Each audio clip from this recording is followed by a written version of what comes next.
Aujourd'hui, je voulais revenir sur notre première émission.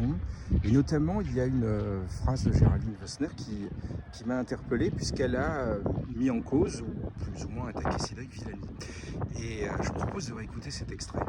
On n'aura pas de transition énergétique sans cette intelligence artificielle, pour la simple raison que nous allons devoir électrifier quasiment tous les usages qui nous permettront de sortir des énergies carbonées. On ne pourra pas en produire assez, il va falloir piloter de plus en plus les usages de cette électricité. Sans IA, il n'y a pas de transition, même le GIEC vous le dit. Donc ça, c'est l'écologie scientifique. Mais l'écologie politique, elle est mal à l'aise avec l'intelligence artificielle. Et pour ça, vous écoutez par exemple quelqu'un comme Cédric Villani, il va vous dire « Ah non, mais l'IA, c'est pas bien quand c'est dans de mauvaises mains ». Donc l'écologie politique s'est mise dans la posture de l'IA, ça va, mais alors à toute petite dose, uniquement dans les mains des ONG, du GIEC ou de l'ADEME, et pour le reste, non. Alors j'ai contacté Cédric Villani qui a bien voulu réagir aux propos de Géraldine Wessner. D'abord, première chose, Géraldine Wessner n'a pas trahi les propos de Cédric Villani puisque Cédric reconnaît que c'est exactement sa conception. Il dit qu'effectivement pour lui, l'IA ce n'est pas idéal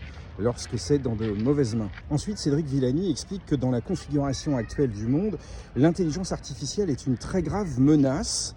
Et il ne dit pas ça à la légère, me dit-il, sur la transition écologique pour des raisons politiques, sociales, économiques et démocratiques. Selon lui, dire que l'IA en tant que telle c'est bien, ça lui semble à peu près aussi sensé ou plutôt insensé que de dire que l'argent c'est bien, ou le cuivre c'est bien, ou l'énergie c'est bien.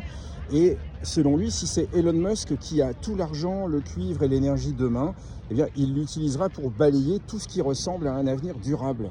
Voilà donc la réponse de Cédric Villani à cette interpellation de Géraldine Wessner. J'espère que cette première émission vous a plu. N'hésitez pas à commenter et à vous abonner à notre chaîne YouTube. À bientôt.